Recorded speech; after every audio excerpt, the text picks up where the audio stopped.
Hello friends, ये उड़ान झारखंड जी की सीरीज तीसरा है। झारखंड की जनजातियां हम लोग स्टार्ट किए थे, जिसमें संथाल जनजाति हो गया है। और चलिए उराव जनजाति के बारे में कर देखते हैं क्या क्या पॉइंट है।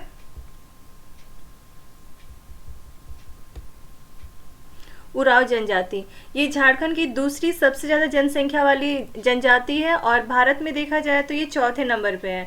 तो भारत की चौथी सर्वाधिक जनसंख्या वाली जनजाति है। इसका प्रतिशत कितना है तो ये 19.86% जो है वो उराव जनजाति के लोग हैं झारखंड में। और सबसे ज़्यादा उराव जनजाति के लोग कहाँ पे रहते हैं तो दक्षिणी छोटानागपुर और पलामू प्रमंडल, ये दो प्रमंडल में सबसे ज़्यादा जनसंख्या में उराव जनजाति के लोग रहते हैं। इसके अतिरिक्त भी दूसरी जगह भी रहते हैं, लेकिन छोटानागपुर, दक्षिणी छोटानागपुर और पलामू प्रमंडल में 90% उराव जनजाति के लोग निवास करते हैं। और 10% जो बचे कुचे लोग हैं वो संथाल परगना और जो 3 प्रमंडल बचा हुआ है संथाल परगना, उत्तरी छोटानागपुर और कोल्हान प्रमंडल में निवास करते हैं 10% लोग।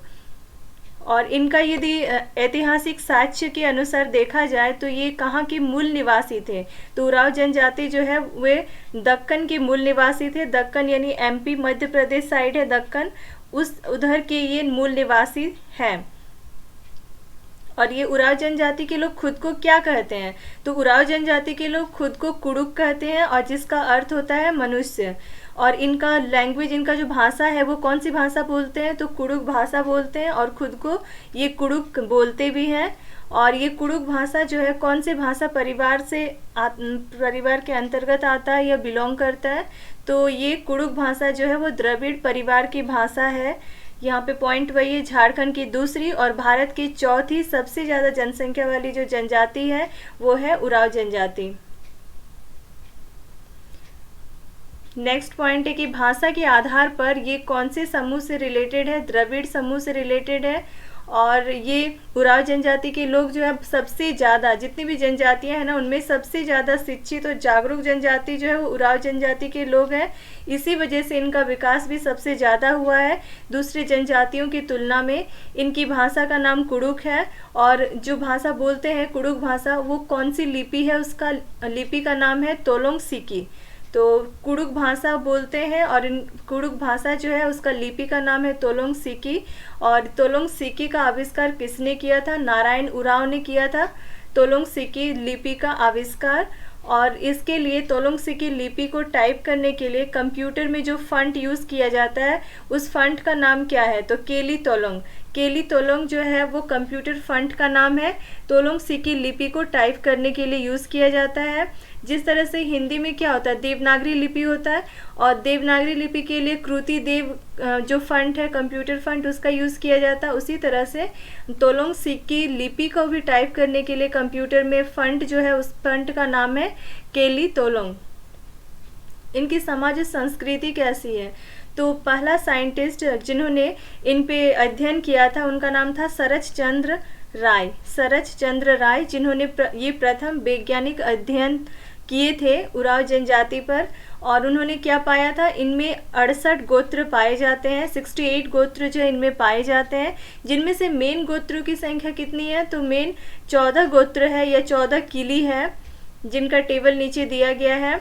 और यहाँ पे भी वैसे ही संथाल जनजाति का जैसे ही इनके गोत्र का नाम दिया है और उनका जो भी गोत्र चिन्ह या प्रतीक है उसको दिया गया है।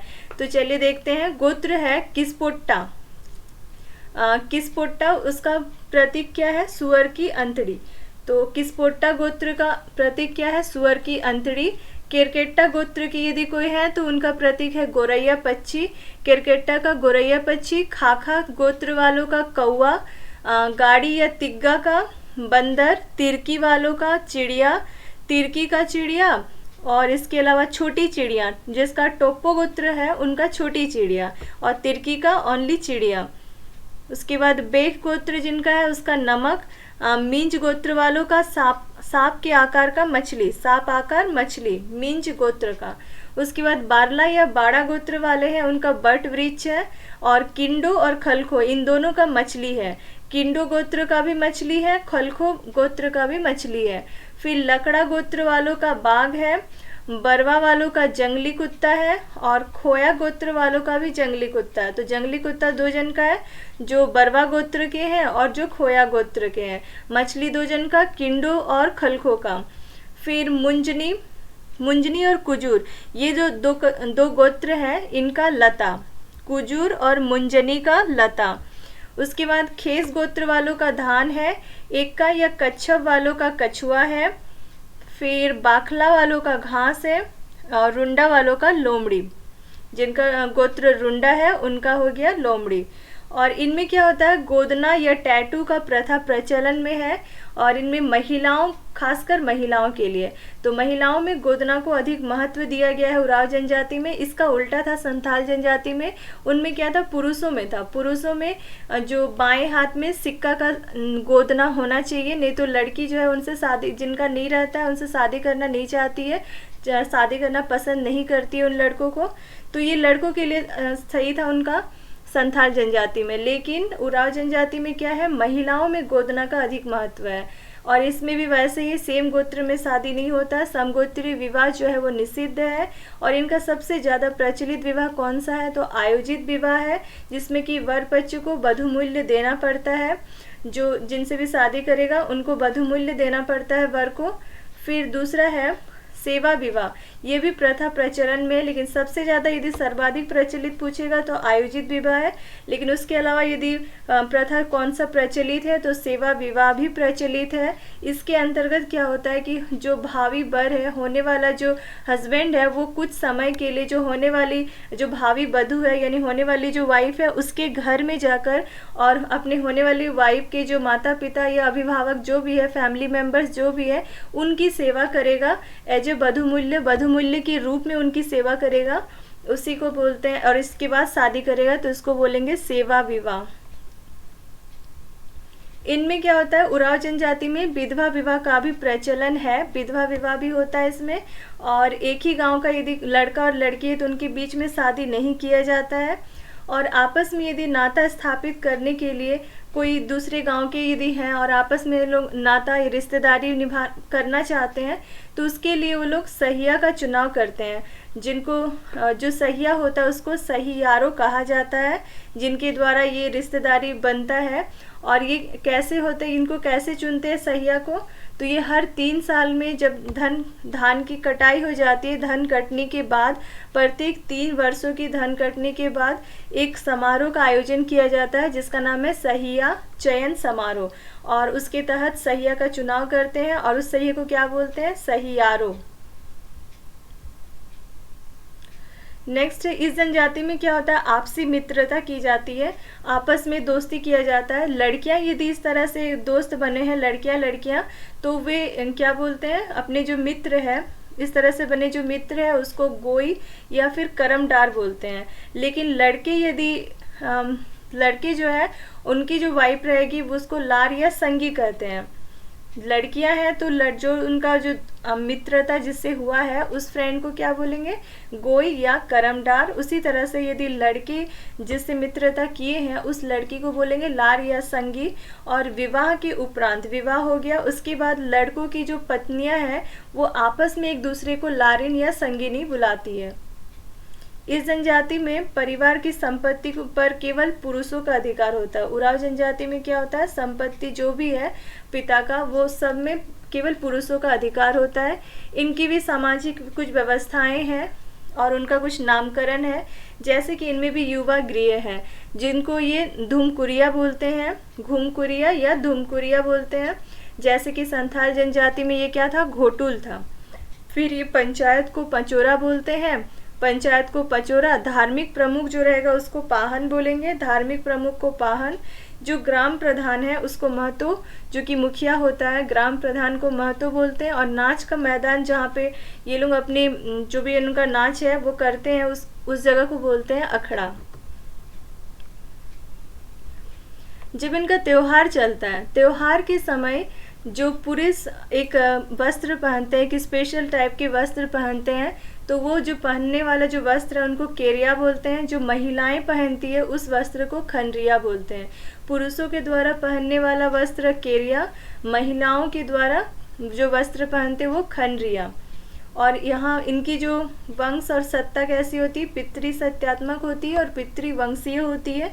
और प्रमुख नृत्य कौन सा है, तो इनका प्रमुख नृत्य जो है यदुर है।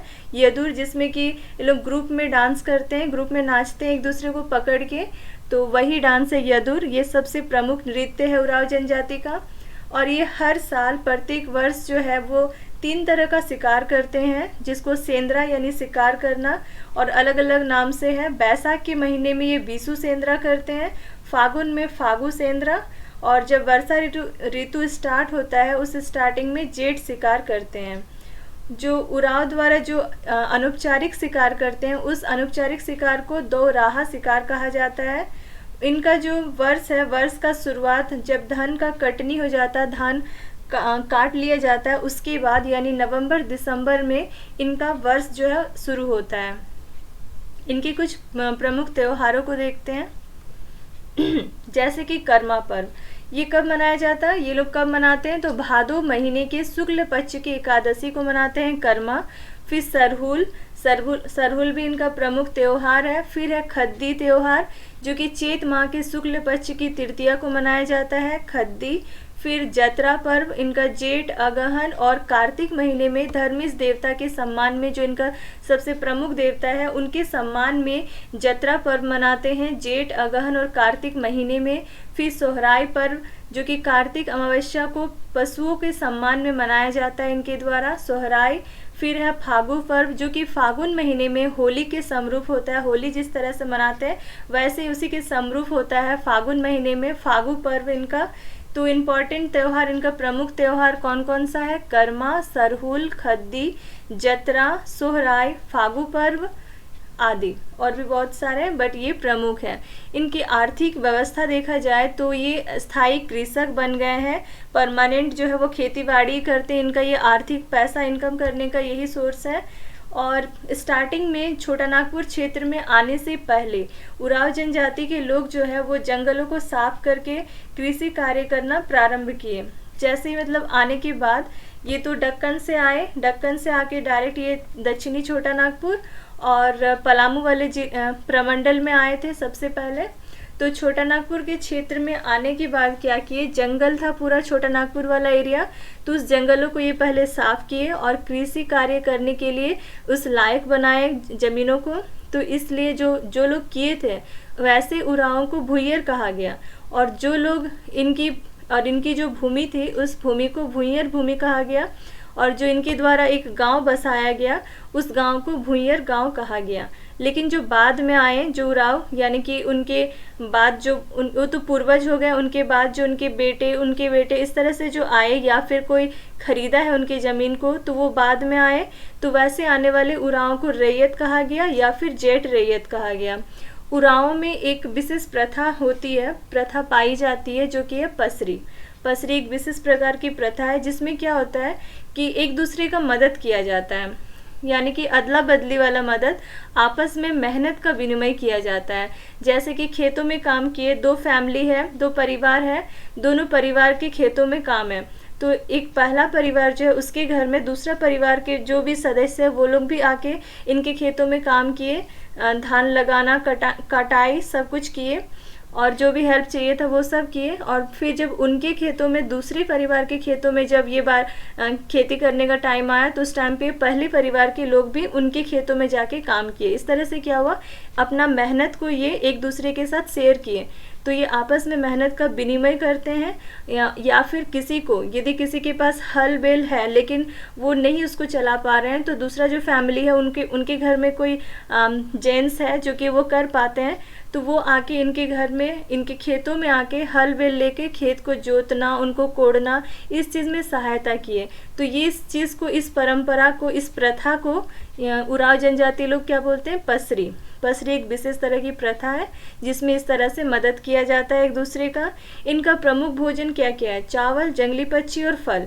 तो उरांव जनजाति में प्रमुख भोजन में है चावल, जंगली पक्षी और फल है। ये बंदर का मांस नहीं खाते हैं। इनका प्रिय हड़िया है, प्रिय पेय क्या है, हड़िया। इनका धार्मिक व्यवस्था, जो प्रमुख देवता है उनको धर्मेश या धर्मी बोलते हैं, और ये सूर्य के समान है। संथाल जनजाति में था सिंगबोंगा, वो भी सूर्य का ही समरूप था, और इनका भी जो धर्मेश या धर्मी है वो भी सूर्य के ही समरूप है, और जिन्हें जीवन और प्रकाश देने में सूर्य के समान माना जाता है। इनकी कुछ प्रमुख देवी देवता देखते हैं। जो पहाड़ देवता है वो है मरांगबुरु, पहाड़ देवता मरांगबुरु। ग्राम देवता, जो गांव के देवता है वो ठाकुर देव, ग्राम देवता ठाकुर देव। सीमांत देवता, यानी कि जो सीमा उनका अंत होता है, उनका जो भी एरिया है, सीमा है, वो जहाँ पे अंत हो रहा है तो वो सीमांत हो गया। और वो एरिया का जो उसके लिए एक देवता जिनको ये डीहबार बोलते हैं, तो सीमांत देवता कौन है? डीहबार।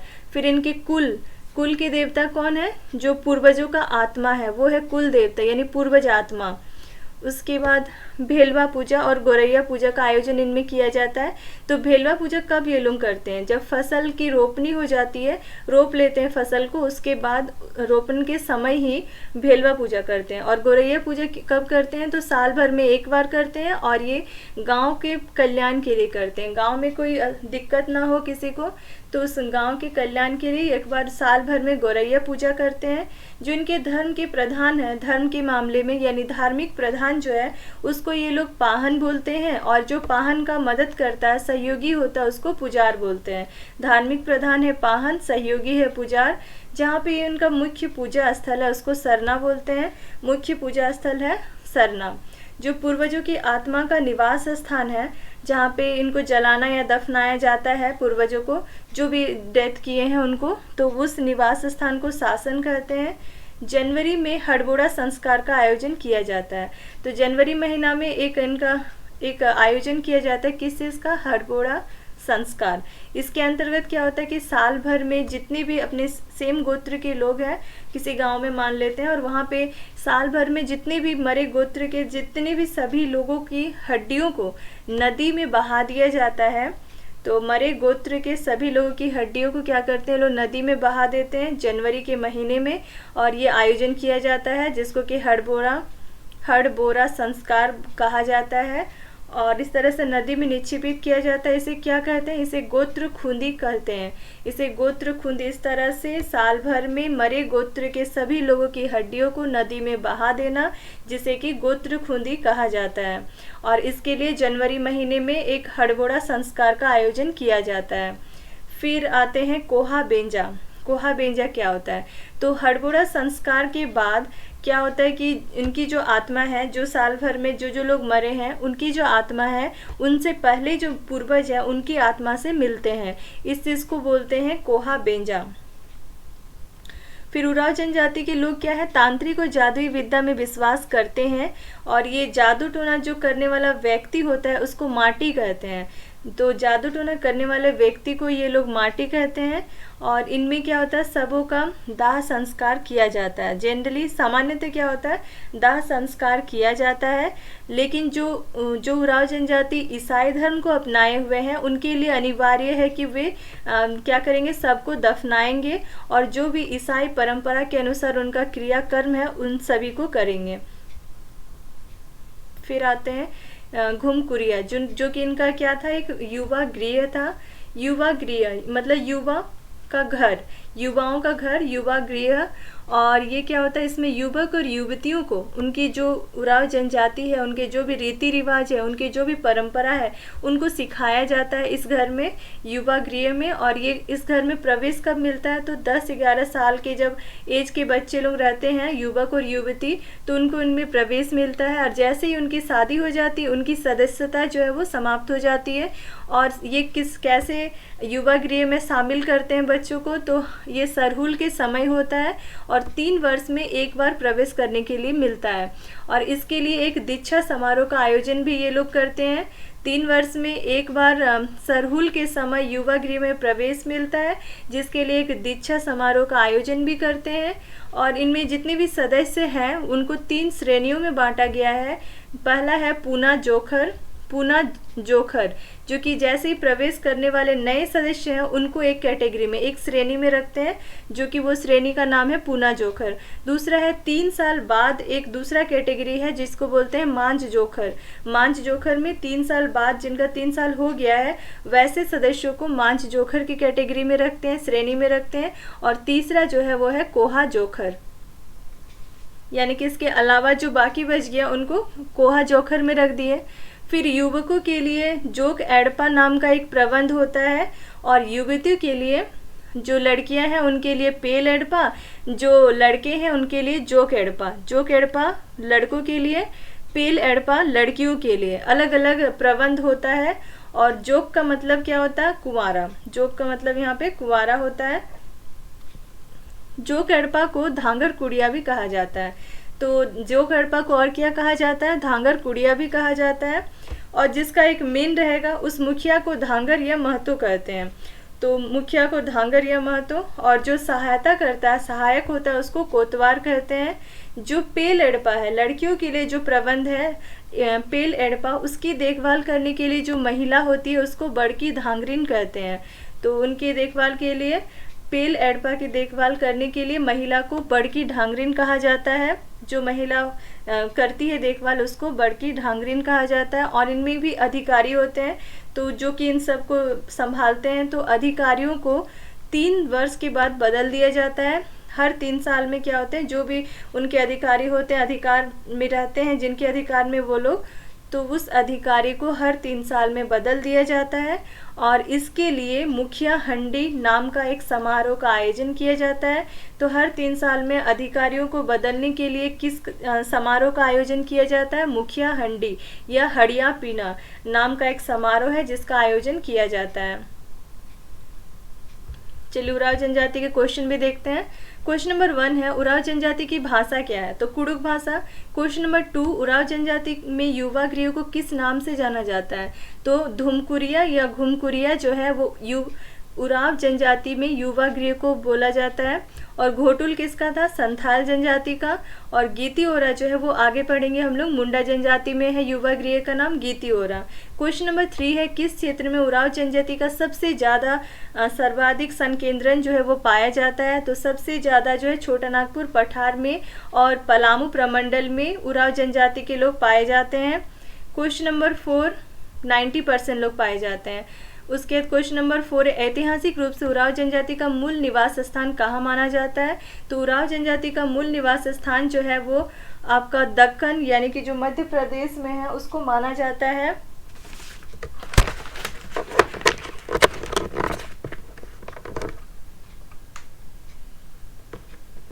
क्वेश्चन नंबर 5, किस जनजाति के लिए कुड़ुक शब्द का प्रयोग किया जाता है? उराव जनजाति के लिए कुड़ुक शब्द का प्रयोग किया जाता है। क्वेश्चन नंबर 6, कुड़ुक शब्द का शाब्दिक अर्थ क्या है? तो कुड़ुक शब्द का अर्थ है मनुष्य। क्वेश्चन नंबर 7, उराव जनजाति में कितने गोत्र पाए जाते हैं? तो मेन रूप से गोत्रों की संख्या 14 जो उराव जनजाति में पाए जाते हैं। क्वेश्चन नंबर 8, कौन सा कथन उराव जनजाति से रिलेटेड जो कि सही है? तो पहला है कि इसमें समगोत्रीय विवाह जो है निषिद्ध है, ये तो सही है। और दूसरा है कि गोदना प्रथा का विशेष महत्व है, हाँ, स्पेशली महिलाओं में ये विशेष महत्व के हैं, तो ये भी सही है। और पुरुषों की तुलना में महिलाओं में गोदना को अधिक महत्व दिया जाता है, ये भी सही है। तो उपरोक्त सभी कथन सही है। क्वेश्चन नंबर 9, उराव जनजाति में निम्न में से कौन सा विवाह सबसे ज़्यादा प्रचलित है? तो आयोजित विवाह जो है सबसे ज़्यादा प्रचलित है उराव जनजाति में। क्वेश्चन नंबर 10, आयोजित विवाह की क्या विशेषता है? तो इसमें वर पक्ष को वधु मूल्य देना पड़ता है। तो इसमें क्या होता है? वर पक्ष को वधु मूल्य देना पड़ता है। क्वेश्चन नंबर 11, उराव जनजाति में सेवा विवाह की क्या विशेषता है? तो सेवा विवाह में क्या होता है? वर के द्वारा विवाह से पहले ही वधु के घर में रहना पड़ता है और वधु के घर वालों की सेवा करना पड़ता है। तो ऑप्शन नंबर बी हो गया, वर द्वारा विवाह से पहले वधु के घर रहकर उसके परिवार की सेवा करनी पड़ती है।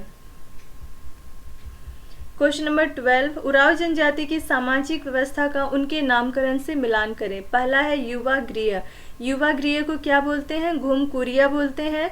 दूसरा है नाच का मैदान, जिसको कि अखाड़ा बोलते हैं। जो ग्राम प्रधान है उसको महतो बोलते हैं उराव जनजाति के लोग। फिर पंचायत को पचोड़ा बोलते हैं। तो इस हिसाब से option number B. Question number 13, Oraon जनजाति में त्योहार के समय पुरुषों द्वारा पहने जाने वाले वस्त्र को क्या कहा जाता है? तो केरवा। जो पुरुष पहनते हैं उस वस्त्र को केरवा बोलते हैं, जो महिलाएं जिस वस्त्र को पहनती है उसको खंडरिया बोलते हैं।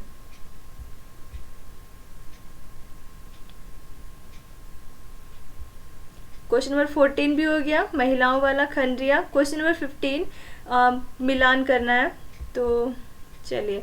महीना दिया हुआ बैसाख का महीने में सुसेंद्रा, फाल्गुन में फागुसेंद्रा और वर्षा ऋतु में जेठ शिकार। तो ये तीनों ही शिकार का ही है और अलग अलग समय पे ये शिकार करते हैं जंगलों में जाके उरांव जनजाति के लोग। तो ये सही है, ऑप्शन नंबर ए जो है वो सही है। क्वेश्चन नंबर 16, उरांव जनजाति के नाच का मैदान को क्या कहा जाता है? अखाड़ा कहा जाता है, नाच का मैदान अखाड़ा। क्वेश्चन नंबर 17, उरांव जनजाति के वर्ष का प्रारंभ कब होता है? जब धान की फसल जो है उसकी कटाई हो जाती है नवंबर दिसंबर में, उस टाइम पे इनके वर्ष का शुरुआत होता है। क्वेश्चन नंबर 18, किस जनजाति का सबसे ज़्यादा विकास हुआ? तो उरांव जनजाति का ही टोटल 32 या 33 जनजाति में सबसे ज़्यादा विकास जो है वो उरांव जनजाति का हुआ है, क्योंकि वही ज़्यादा शिक्षित भी होते हैं। क्वेश्चन नंबर 19, उरांव जनजाति के संबंध में कौन सा कथन असत्य है? तो ये जनजाति जो है अस्थायी कृषक बन गए हैं, ये तो सही है। इनका भोजन चावल और जंगली पक्षी है, ये भी सही है। बंदर का मांस नहीं खाते, ये भी सही है। तो सभी कथन सही है। क्वेश्चन नंबर 20, उरांव जनजाति का प्रमुख देवता कौन है? तो धर्मेश या धर्मी जो है वो प्रमुख देवता है। उरांव जनजाति के देवता धर्मेश की तुलना है किससे की गई है? तो सूर्य से की गई है धर्मेश की तुलना। क्वेश्चन नंबर 22, देवी देवता और उससे रिलेटेड जो तत्व है, मरांगबुरु। मरांगबुरु इनके क्या है? पहाड़ देवता है। ठाकुर देव जो है वो ग्राम देवता है, ठाकुर देव ग्राम देवता, मरांगबुरु पहाड़ देवता। और डिहवार जो है वो सीमांत देवता, पूर्व जातमा जो है वो कुल देवता। डिहवार सीमांत देवता, पूर्व जातमा कुल देवता। Option number C. Question number 23, Oraon जनजाति द्वारा फसल की रोपनी के समय कौन सी पूजा की जाती है? तो ये लोग फसल जिस टाइम पे रोपते हैं उस टाइम पे भेलवा पूजा करते हैं। क्वेश्चन नंबर 24, गांव के कल्याण के लिए वर्ष में एक बार कौन सी पूजा की जाती है? तो गौरैया पूजा। ये गांव के कल्याण के लिए हर साल एक बार करते हैं, गौरैया पूजा। क्वेश्चन नंबर 25, गांव के धार्मिक प्रधान को क्या कहा जाता है? तो गांव का जो धार्मिक प्रधान होता है उसको पाहन बोलते हैं, और जो पाहन का सहायता करता है, सहयोगी होता है, उसको पुजार बोलते हैं। क्वेश्चन नंबर 26 भी हो गया, सहयोगी पुजार। 27 है, मुख्य पूजा स्थल को क्या बोलते हैं? सरना। जो यहाँ पे मुख्य इनका पूजा स्थल है उनको सरना बोलते हैं। क्वेश्चन नंबर 28, पूर्वजों की आत्मा के निवास स्थान को क्या कहते हैं? तो उनको शासन कहते हैं। पूर्वजों की आत्मा का जो निवास स्थान है उसको शासन बोलते हैं। क्वेश्चन नंबर 29, असत्य बताना है। तो क्वेश्चन ऑप्शन नंबर ए कि ये तांत्रिक और जादुई विद्या में विश्वास करते हैं, तो ये तो सही है। सबों का सामान्यतः ये दाह संस्कार करते हैं, ये भी सही है। लेकिन जो उरांव जनजाति ईसाई धर्म अपनाए हुए वे अनिवार्य रूप से दफनाते हैं सबको, ये भी सही है। तो सभी कथन सही है। क्वेश्चन नंबर 30, घुमकुरिया से रिलेटेड बातें। पहला है कि घुमकुरिया जो उरांव जनजाति का युवा गृह है, ये तो सही है। इसमें केवल युवकों को जनजातीय रीति रिवाज और परंपराओं का प्रशिक्षण दिया जाता है, नहीं, युवक और युवती दोनों को दिया जाता है, ये कथन गलत है। फिर इसमें 10-11 वर्ष की आयु में प्रवेश मिलता है, ये भी सही है। तो ऑप्शन नंबर बी 1 और 3 जो है वो सही है। क्वेश्चन नंबर 31, घुमकुरिया में सामान्यतः किस पर्व के समय प्रवेश मिलता है? तो सरहुल पर्व जब होता है उस टाइम पे हर 3 साल में एक बार घुमकुरिया में आपको बच्चों को प्रवेश करने के लिए मिलता है, सरहुल पर्व के समय। क्वेश्चन नंबर 32, घुमकुरिया नामक संस्था में युवाओं हेतु किसका प्रबंध होता है? तो युवाओं के लिए जोक एड़पा का प्रबंध होता है, और ये कोई युवती है तो उसके लिए पेल एड़पा का प्रबंध होता है। क्वेश्चन नंबर 34, जोक एड़पा के मुखिया को क्या कहते हैं? जो जोक एड़पा का मेन रहता है, मुखिया रहता है, उसको धांगर कहते हैं। क्वेश्चन नंबर 35, युवतियों की देखभाल करने वाली महिला को क्या कहते हैं? जो युवतियों की देखभाल करती है उस महिला को बड़की ढांगरीन कहते हैं, बड़की ढांगरीन। नेक्स्ट है मुंडा जनजाति। तो ये मुंडा जनजाति क्या है, इसको कोल के नाम से भी जाना जाता है मुंडा जनजाति को, और ये झारखंड की तीसरी सबसे ज़्यादा जनसंख्या वाली जनजाति है। इनका प्रतिशत में जनसंख्या प्रतिशत कितना है, तो 14.22%, 14.22% इनकी जनसंख्या प्रतिशत है। और मुंडा शब्द का अर्थ क्या होता है, एक विशिष्ट व्यक्ति होता है, जिसमें विशिष्ट का मतलब हो रहा है कि गांव का राजनीतिक प्रमुख, राजनीति के मामले में जो प्रमुख है वो व्यक्ति को ये लोग मुंडा बोलते हैं। और ये किस प्रजाति समूह से बिलोंग करते हैं, किसके अंतर्गत आते हैं, तो प्रोटो ऑस्ट्रेलाइड प्रजाति समूह के अंतर्गत आता है मुंडा जनजाति। और इनका भाषा है मुंडारी। और भाषा की दृष्टि से देखा जाए तो ये ऑस्ट्रो एशियाटिक भाषा परिवार के अंतर्गत आते हैं, ऑस्ट्रो एशियाटिक भाषा परिवार के अंतर्गत भाषाई दृष्टि से। और मुंडा जो है स्वयं को होड़ोको बोलते हैं, जैसे उराव जनजाति जो है वो खुद को कुड़ुक बोलते हैं, और उनका लैंग्वेज भी कुड़ुक है, उनका भाषा भी कुड़ुक है। उसी तरह से मुंडा जो है, मुंडा जनजाति के लोग हैं, ये खुद को होड़ोको बोलते हैं, और इनका जो भाषा मुंडारी है वो अपनी भाषा को होड़ो जगर बोलते हैं। खुद को होड़ो को, अपनी भाषा मुंडारी को होड़ो जगर बोलते हैं। इनमें क्या है कि परंपरागत रूप से, यानी बहुत पहले से ये कैसे हैं, एक जगह से दूसरे जगह प्रवास करते रहे हैं। जब आर्यों ने इन पर आक्रमण किया तो ये जनजाति जो है उत्तर प्रदेश में एक आजमगढ़ नाम का जगह है, या आजिमगढ़, वहाँ पे जाके बस गए। उसके बाद जब कालांतर, जो मतलब एक कालांतर वाला एक काल आया, समय आया, उस टाइम पे मुंडा जनजाति जो है वो चले गए कालंजर में। यहाँ पे देखिए अच्छे से ये टेबल दिया हुआ, इस पे देखिए, पहले सबसे पहले आजिमगढ़ में गए, उसके बाद आर्यों के आक्रमण के बाद आजिमगढ़ में गए या आजमगढ़ में गए, जो कि यूपी में है। उसके बाद कालंजर में गए, फिर उसके बाद गढ़ चित्र में गए, फिर गढ़ नगरवार में गए, फिर गढ़ धारवाड़ में गए, फिर गढ़ पाली में गए। इस तरह से एक जगह से दूसरी जगह ये प्रवास करते रहे हैं। उसके बाद गढ़ पिपरा गए, फिर मांडर पहन गए, फिर बिजनागढ़ गए, फिर हरदिनागढ़ गए, फिर लखनऊगढ़ गए, उसके बाद नंदगढ़ गए, फिर रीछगढ़ गए, फिर रुईदासगढ़ गए। फाइनली ये झारखंड आए, और झारखंड के रांची में ओमे डंडा नाम का जगह है जो कि बुरमू में आता है, ओमे डंडा जो कि बुरमू रांची में है, और वहाँ पे आके ये लोग बस गए। झारखंड में इस जनजाति का आगमन जो है वो कौन से ईसा पूर्व में हुआ था, तो लगभग 600 BC, 600 ईसा पूर्व में हुआ। और सबसे ज़्यादा जो ये मुंडा जनजाति के लोग पाए जाते हैं वो रांची में ही पाए जाते हैं। इसके अतिरिक्त ये कहाँ पे निवास करते हैं, तो ये गुमला, सिमडेगा, पश्चिमी सिंहभूम और सरायकेला खरसावां में निवास करते हैं। गुमला, सिमडेगा और इधर पश्चिमी सिंहभूम और सरायकेला खरसावां में।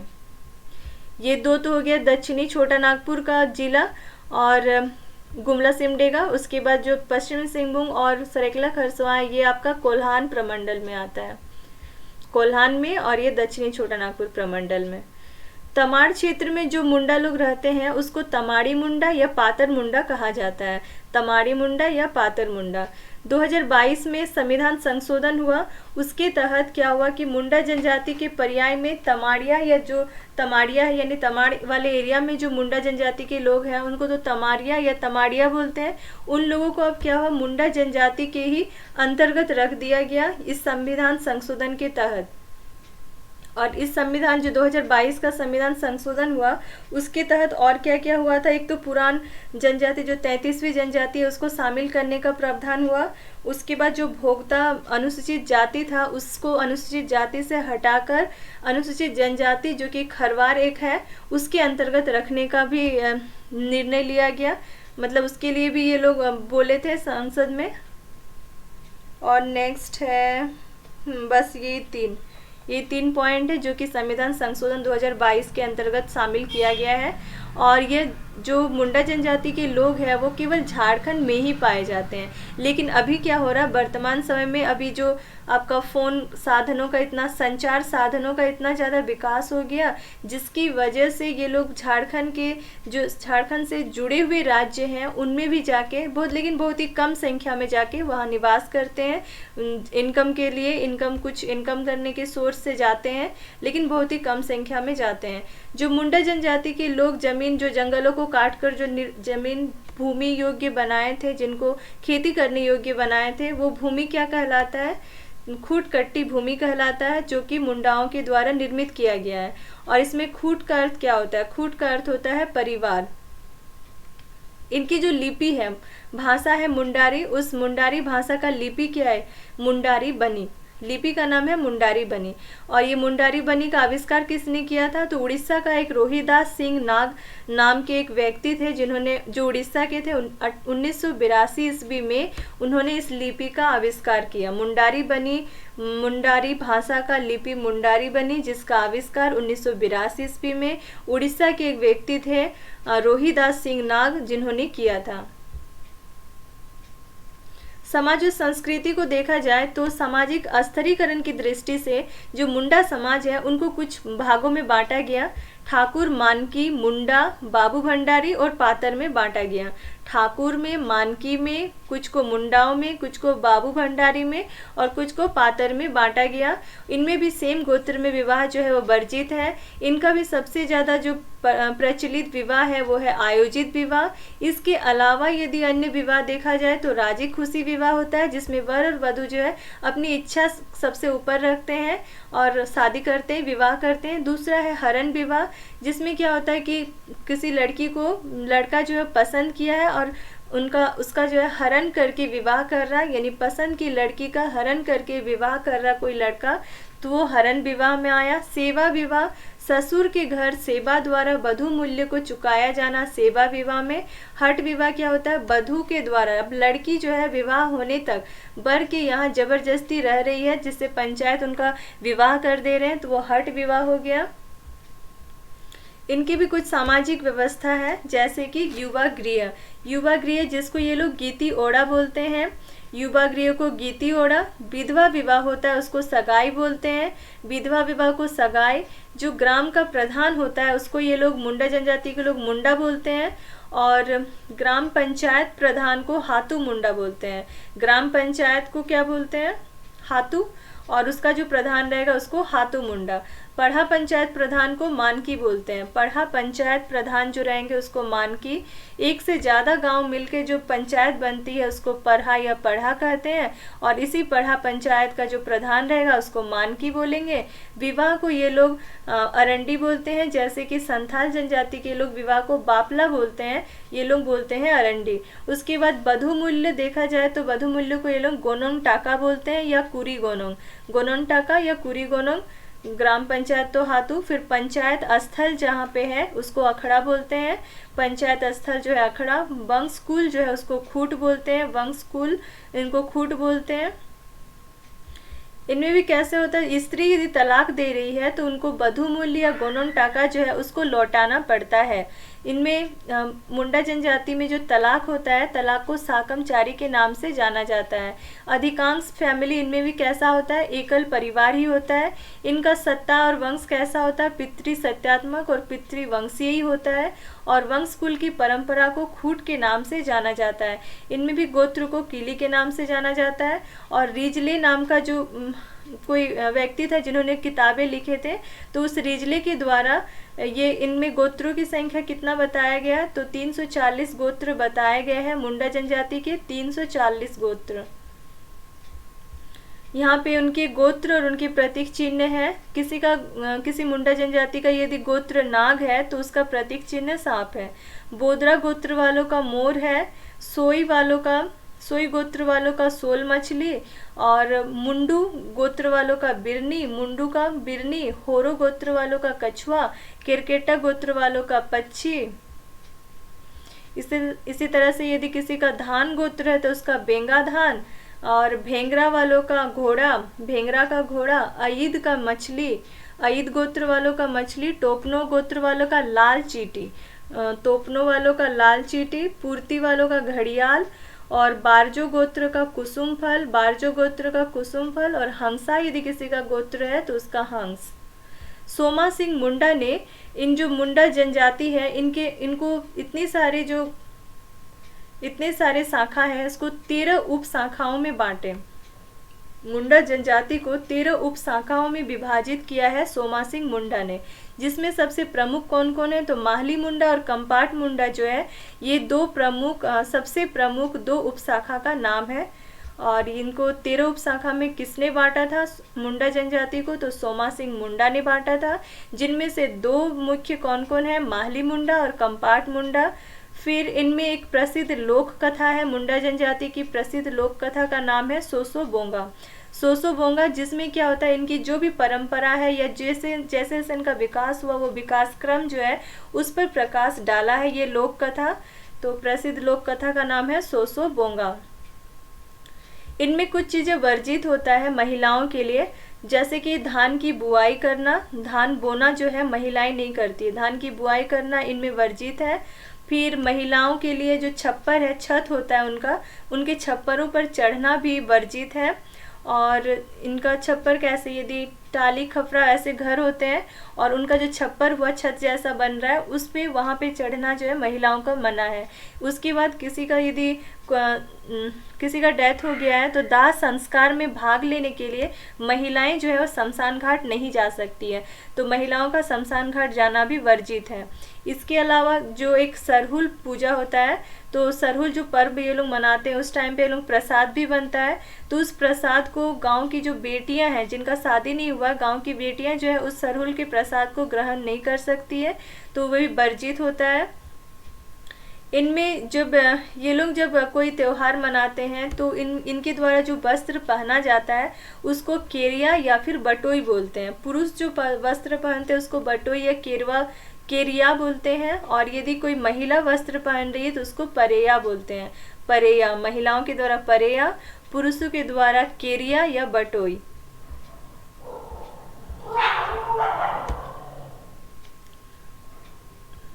उसके बाद इनके प्रमुख त्यौहार क्या क्या है, तो प्रमुख पर्व जो है सरहुल, जिसको बाहा पर्व भी बोलते हैं मुंडा जनजाति के लोग। ये सरहुल या बाहा पर्व जो है वो चैत माह के शुक्ल पक्ष की तृतीया को बसंत उत्सव के रूप में मनाते हैं। उसके बाद कर्मा पर्व मनाते हैं जो कि भादो माह के शुक्ल पक्ष की एकादशी को मनाते हैं। फिर सोहराई पर्व भी मनाते हैं जो कि कार्तिक अमावस्या को पशुओं के सम्मान में मनाते हैं, सोहराई। फिर रोआ पूना जो है वो धान बुआई के समय मनाते हैं। बतौली जो है, बतौली पर्व इनका आषाढ़ में खेत जुताई से पहले छोटा सरहुल के रूप में बतौली को मनाते हैं। फिर बुरु पर्व जो है वो दिसंबर महीने में मनाया जाता है, बुरु पर्व। फिर माघे पर्व होता है, फागु पर्व होता है, और ये फागु पर्व तो होली के ही जैसा होता है, होली के समरूप। फिर जतरा पर्व होता है, फिर जोम नवा पर्व आदि। तो मेन पर्व क्या क्या है, सरहुल या बाहा पर्व, कर्मा, सोहराई, रोआ पूना, बतौली, बुरु पर्व, माघे पर्व, फागु पर्व, जतरा, जोमनवा। इनकी आर्थिक व्यवस्था, इनकम का सोर्स इनका क्या है, कृषि से और पशुओं को पाल के, मुर्गा बकरी इस तरह से पशुपालन करके और कृषि करके। इनको पशु का पूजा के लिए जो त्यौहार मनाते हैं ये लोग वो है सोहराई पर्व। तो सोहराई पर्व किस लिए मनाते हैं, तो पशुओं की पूजा करते हैं, पशुओं की पूजा के लिए स्पेशली सोहराई पर्व मनाते हैं। इनका जितने भी अनुष्ठान होता है, शादी ब्याह या कुछ भी मतलब विवाह हो या कोई दूसरा कुछ बच्चे का जन्म हुआ है, तो इस तरह से कोई भी अनुष्ठान रहेगा तो इनका जो मेन है वो है हड़िया और रान का प्रयोग करते हैं ये लोग मेन रूप से। और भूमि जो है इनके द्वारा जो आर्थिक उपयोगिता के आधार पर इनकी जो भूमि होती है वो उनको 3 भागों में बांटा गया है। तो पहली भूमि है पंकु भूमि, जिसमें कि हमेशा उपज देती है, वैसी भूमि जहाँ पे हमेशा उपज देती है, कुछ न कुछ फसल उगते रहता है, कुछ न कुछ उपज होते रहता है, वैसी भूमि को पंकु भूमि बोलते हैं। जो कि एवरेज औसत उपज देती है वैसी भूमि को नागरा बोलते हैं, नागरा भूमि। और जो कि बालू से भरी भूमि रहती है, बालूयुक्त भूमि, उसको खिरसी भूमि बोलते हैं। इनके प्रमुख देवता कौन है, तो सिंह बोंगा जो है वो सूर्य के ही प्रतिरूप है, ये सबसे प्रमुख देवता है। मुंडा जनजाति का भी सिंह बोंगा जो है वो प्रमुख देवता है, सबसे प्रमुख। जैसे कि संथाल जनजाति का भी सर्व प्रमुख देवता कौन थे, सिंह बोंगा। और सिंह बोंगा पर ये लोग क्या चीज़ चढ़ाते हैं, तो सफ़ेद रंग का फूल चढ़ाते हैं, और या फिर कोई भी भोग भी चढ़ा रहे हैं जैसे बतासा वगैरह जो सफ़ेद कलर के हैं, तो सफ़ेद भोग पदार्थ चढ़ाते हैं। और जो भी मुर्गी का बलि भी इनमें किया जाता है तो वो मुर्गा भी सफ़ेद कलर का ही होना चाहिए, तो सफ़ेद मुर्गे की बलि चढ़ाने का भी प्रचलन है। फिर कुछ अन्य देवी देवता कैसे हैं, तो जैसे ग्राम देवता, इनका ग्राम देवता जो है वो है हाथू बोंगा। हाथू बोंगा बोलते हैं ग्राम देवता को। गांव की जो सबसे बड़ी देवी है उसको देसावली बोलते हैं। गांव की सबसे बड़ी देवी को देसावली बोलते हैं। जो कुल देवता है उसको खूट हंकार या ओड़ा बोंगा बोलते हैं। कुल देवता को खूट हंकार या फिर ओड़ा बोंगा बोलते हैं। उसी तरह से जल देवता को बोलते हैं इकीर बोंगा। पहाड़ देवता को बुरु बोंगा। जल देवता इकीर बोंगा, पहाड़ देवता बुरु बोंगा। इनका भी जो पूजा स्थल है उसको सरना बोलते हैं। और इनका जो धार्मिक प्रधान है उसको पाहन बोलते हैं। फिर पाहन का जो सहायता करता है उसको पुजारी या पनभरा। पाहन का सहायता कौन करता है, पुजारी या पनभरा। जो लेडीज में, महिला में यदि कोई मतलब पुजारी यदि कोई है, ग्रामीण पुजारी, उसको बोलते हैं डेहरी।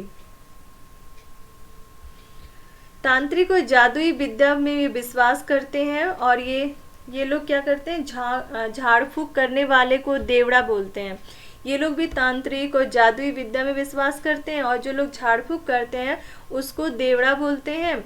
इनमें सबों को जलाना और दफनाना दोनों तरह की प्रथाएं हैं, और लेकिन अधिक प्रचलित कौन सा है, सबों को दफनाना जो है ये लोग ज़्यादातर लोग करते हैं, तो अधिक प्रचलित दफनाना है। और जो पूर्वजों की हड्डियां होती है, दबी होती है जहाँ पे, उस स्थान को ये लोग शासन बोलते हैं। और वहाँ पे जहाँ पे शासन होता है वहाँ पे एक पत्थर का टुकड़ा भी रहता है, यानी शिलाखंड रहता है। स्मृति में, मृतक की स्मृति में एक शिलाखंड रखा जाता है, ताकि उस शिलाखंड में जो भी जिनका शव है वहाँ दफनाया हो, उनका नाम, उनका जन्म, उनकी मृत्यु और भी कुछ कुछ उससे रिलेटेड लिखना रहता है, तो उनकी स्मृति में उस चीज़ को लिखा जाता है। तो वो जो शिलाखंड है उसे क्या बोलते हैं, उसको शासन दिरी बोलते हैं या हड़गड़ी बोलते हैं। शासन दिरी या हड़गड़ी कहा जाता है। चलिए इसके क्वेश्चन देखते हैं। मुंडा जनजाति, क्वेश्चन नंबर 1 है, मुंडा जनजाति में स्त्री द्वारा तलाक दिए जाने पर वधु मूल्य के रूप में उसे लौटाना पड़ता है। क्या लौटाना पड़ता है, गोनोन टाका जो है उसको लौटाना पड़ता है। क्वेश्चन नंबर 2, मुंडा जनजाति की परंपरा एवं विकास क्रम पर प्रकाश डालने वाली जो लोक कथा है, वो उस लोक कथा का नाम क्या है, सोसो बोंगा। मुंडा जनजाति की जो प्रसिद्ध लोक कथा है उसका नाम है सोसो बोंगा, जिसमें मुंडा जनजाति के जो लोग हैं उनकी परंपरा, कैसे उनका विकास का कैसे कैसे विकास हुआ, तो विकास क्रम, उन सब चीज़ों पर प्रकाश डाला गया इस लोक कथा में। क्वेश्चन नंबर 3 है, एक स्थान जहां मुंडा जनजाति के पूर्वजों की हड्डियां दबी होती है उसको क्या कहते हैं, उसको शासन कहते हैं। क्वेश्चन नंबर 4, मुंडा शब्द का अर्थ क्या है, तो एक विशिष्ट व्यक्ति जो कि एक राजनीतिक प्रमुख होता है गांव का। क्वेश्चन नंबर 5, विशिष्ट व्यक्ति का अर्थ क्या होता है, विशिष्ट का अर्थ है गांव का राजनीतिक प्रमुख। क्वेश्चन नंबर 6, मुंडा जनजाति का संबंध जो है वो किस समूह से है, तो कोलेरियन समूह से है, कोल कहा जाता है उन्हें, तो कोलेरियन समूह से है। क्वेश्चन नंबर 7, मुंडा जनजाति के लोग खुद को, स्वयं को होड़ोको कहते हैं। किस जनजाति द्वारा स्वयं को होड़ोको कहा जाता है, तो मुंडा जनजाति के लोग जो है वो खुद को क्या बोलते हैं, होड़ोको। और उनकी जो भाषा है मुंडारी भाषा, उसको होड़ो जगर बोलते हैं। तो कौन सी जनजाति अपनी भाषा को होड़ो जगर बोलते हैं, मुंडा जनजाति जो है अपनी भाषा को होड़ो जगर बोलते हैं। क्वेश्चन नंबर 9, मुंडा जनजाति सबसे ज़्यादा कहाँ पाए जाते हैं, मुंडा जनजाति सबसे ज़्यादा रांची में पाए जाते हैं। क्वेश्चन नंबर 10, मुंडाओं द्वारा जो निर्मित भूमि है उसको क्या कहा जाता है, उसको खूटकट्टी भूमि कहा जाता है। वही जब उराव जनजाति जिस भूमि को, जंगलों को काट के जो भूमि को निर्मित किए थे उसको भूंयर भूमि कहा जाता था, लेकिन मुंडाओं द्वारा जो निर्मित भूमि है उसको खूटकट्टी भूमि कहा जाता है। क्वेश्चन नंबर 11, प्रशासनिक व्यवस्था में खूट का क्या तात्पर्य है, खूट का मतलब है परिवार। क्वेश्चन नंबर 12, मुंडा जनजाति से रिलेटेड कौन सा कथन जो है वो गलत है, इनमें सगोत्री विवाह जो है वर्जित है, ये तो सही है। इनमें आयोजित विवाह जो है सबसे ज़्यादा प्रचलित है, वो भी सही है। और ये अपनी भाषा को होड़ो जगर बोलते हैं, ये भी सही है। तो ऑप्शन नंबर डी सभी कथन सही है। क्वेश्चन नंबर 4, सामाजिक व्यवस्था और उनका नामकरण, इनका जो युवा गृह है मुंडा जनजाति में उसको गीती ओड़ा बोलते हैं, विवाह को अरंडी बोलते हैं, उसी तरह से विधवा विवाह को सगाई बोलते हैं और वधु मूल्य को गोनन टाका बोलते हैं। युवा गृह को गीती ओड़ा, विवाह को अरंडी और विधवा विवाह को सगाई, वधु मूल्य को गोनन टाका। Option number D. Question number 14, फिर से वही सामाजिक व्यवस्था और उनका नामकरण। जो गांव के प्रधान होते हैं, ग्राम प्रधान होते हैं, उसको मुंडा बोलते हैं। जो ग्राम पंचायत होता है उसको हातू बोलते हैं। ग्राम प्रधान मुंडा और ग्राम पंचायत जो है उसको हातू। ग्राम पंचायत में जो प्रधान होता है उसको हातू मुंडा और परहा पंचायत के जो प्रधान है उसको मानकी। ग्राम पंचायत प्रधान को हातू मुंडा और परहा पंचायत प्रधान को मानकी। Option number D. Question number 15, मुंडा जनजाति में कई गांवों से मिलकर जो बनी पंचायत है उसको क्या कहा जाता है? तो एक से ज़्यादा गांव से मिली जो बनी पंचायत है उसको परहा या पढ़ा कहा जाता है। क्वेश्चन नंबर 16, मुंडा जनजाति में पंचायत जो स्थल है उसको क्या कहा जाता है? जो पंचायत स्थल को अखड़ा कहा जाता है। क्वेश्चन नंबर 17, जो तलाक होता है मुंडा जनजाति में उसको किस नाम से जाना जाता है? साकमचारी के नाम से तलाक को जाना जाता है। क्वेश्चन नंबर 18, विचार करें। पहला है कि इसमें स्त्री यदि तलाक देती है तो उसे वधू मूल्य लौटाना पड़ता है, ये तो सही है। अधिकांश मुंडा परिवारों में एकल परिवार की व्यवस्था पाई जाती है, ये भी सही है। मुंडा परिवार मातृ सत्यात्मक होता है, ये तो गलत है। पितृ सत्यात्मक होता है मुंडा परिवार भी। तो ऑप्शन नंबर सी 1 और 2 सही है। क्वेश्चन नंबर 19, प्रसिद्ध लोक कथा जो कि उनकी परंपरा और विकास क्रम पर प्रकाश डालता है उसका क्या नाम है? उस लोक कथा का नाम है सोसो बोंगा।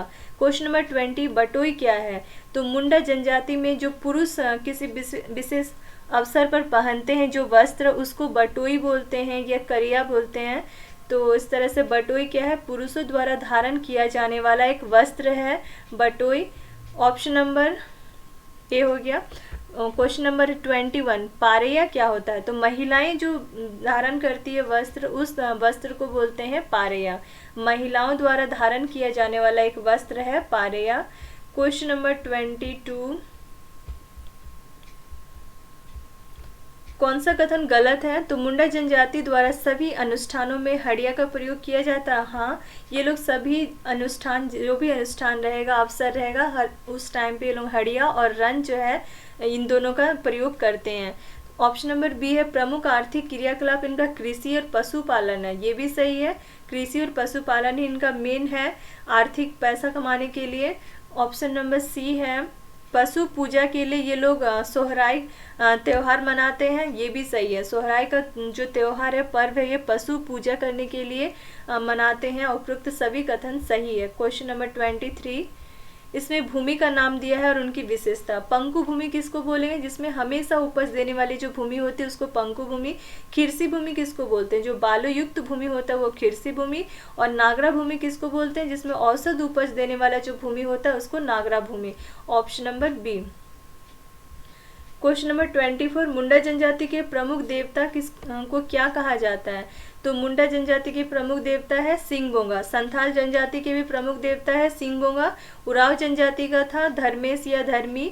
क्वेश्चन नंबर 25, मुंडा जनजाति के जो देवता है और देवताओं के नाम और उनकी विशेषताएं। जो हातू बोंगा है वो ग्राम देवता है। देसावली जो है वो गांव की प्रमुख देवी है। हातू बोंगा ग्राम देवता, देसावली गांव की प्रमुख देवी। ओड़ा बोंगा जो है वो कुल देवता और इकिर बोंगा जो है वो जल देवता। ओड़ा बोंगा कुल देवता, इकिर बोंगा जल देवता। Option number A.